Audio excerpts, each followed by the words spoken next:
Welcome to Reviewing the Ring. WWE will put it out there. I will review and get it back to you. Today, I'm looking at Raw. Right, so we begin Raw with something that was announced on No Mercy, and that's Roman Reigns is going to be on Miz TV. And for the most part, it was a good segment. Of course, Roman did get tongue-tied a couple of times, and Miz being his typical good self on the mic, he didn't call Roman out on it or anything like that.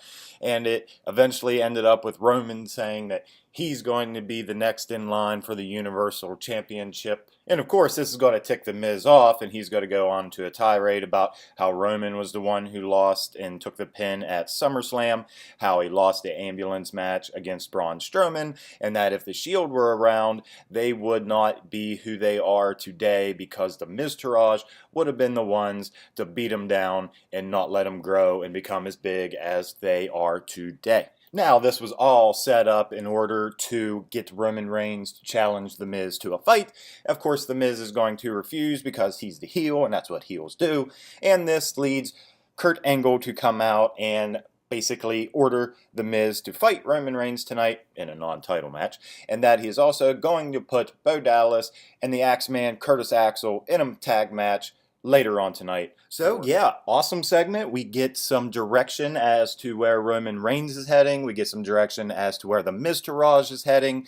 Of course, the Shield mention in itself means that eventually we are going to get the Hounds of Justice. Really good segment, really well done. Roman did have a couple of hiccups in there, but that's him, that's who it is. And overall it worked. This is followed up by a little bit of bad as the Miztourage, Bo Dallas, and Curtis Axel were put into a tag match with Jason Jordan and Matt Hardy. It was also announced that Jeff Hardy, torn rotator cuff surgery, he's going to be out for a while. So this is at least going to give Matt Hardy something to do. But the bad, Jason Jordan and Matt Hardy just beat the Miztourage clean. Right after the segment where they were trying to build the Miztourage up to be a threat to the Shield, 3 world champions, multiple tag titles, U.S. title, Intercontinental title, and then you just put the Miztourage out there just to get beat for no reason, really. Now, moving on to Elias versus Apollo Crews in a rematch from No Mercy. I loved everything about this. Elias gets the perfect heel heat. Apollo Crews comes out. He looks like a man possessed. He wants revenge for the loss at No Mercy. The match itself was good. Apollo got in plenty of big moves and lots of offense. The crowd rallied behind him, chanting for Apollo Crews, forcing Elias to eventually cheat, get Titus involved, distract Apollo, and get the win. So moving forward, everything's good. We have ourselves a little feud between Elias and the Titus brand. I like the Titus brand. I like Elias. Give him something to do. I'm entertained. So we have Kurt Hawkins in the ring. He's up to 118 losses now. Apparently they're going to treat this like Goldberg's streak and just throw out random numbers. It was 115 last week for those who As for the match itself, it didn't even happen because Kurt Hawkins saw Braun Strowman come into the ring, got the hell out of there. Braun eventually catches him, puts Kurt Hawkins through a table, throws him up on the stage, and then power slams him straight through the video board and heads to the ring. Now, once in the ring, Braun Strowman calls out whoever in the back wants to come out because Braun is looking for a fight. Cue up Dean Ambrose's music. Ambrose hilariously looks at Kurt Hawkins and then shrugs it off because he's the lunatic and he's basically always looking for a fight. Now, the match itself was fine. It is dominated by Braun in the beginning. Ambrose threw in some Ric Flair flops in there as he was getting his ass handed to him, and he tried some offense and would just fall down, and it was hilarious.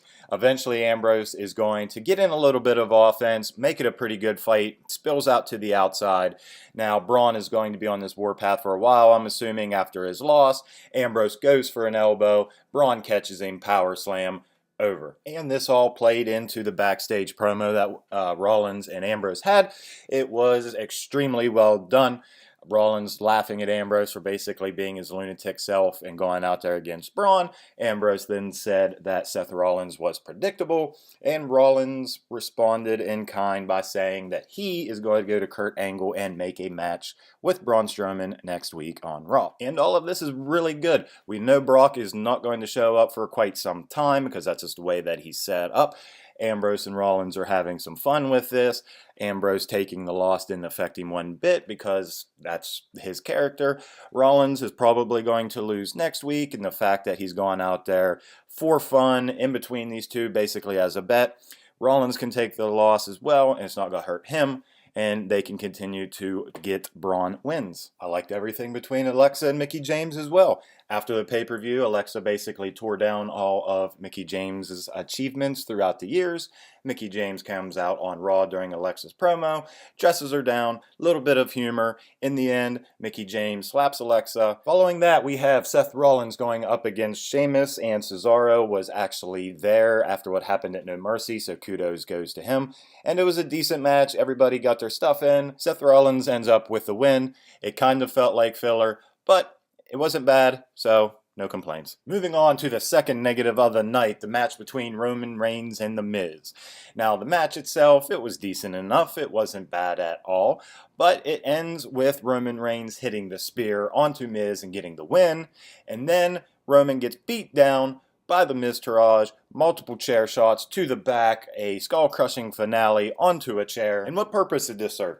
Earlier in the night, you had Bo Dallas and Curtis Axel get beat by some random put-together tag team. And now, when you have Miz versus Roman, you have Roman beat the Intercontinental Champion clean, and then you beat him down. What's the point of even bringing up the Shield? What's the point of reuniting the Shield down the line? Everybody just proved that you can't win in a match. So the way that this was booked was head-scratching. This was some terrible, terrible booking tonight. You bring up the Shield, and then you do this to the Miztourage. Another strange thing, Finn Balor's cutting a backstage promo. He announces he's going to go back for the Universal Championship that he never lost. He said beating Bray Wyatt would help all of the victims that Bray Wyatt had had in the past. Goldust takes offense, whoops Balor's ass in the backstage area, and then we have this match.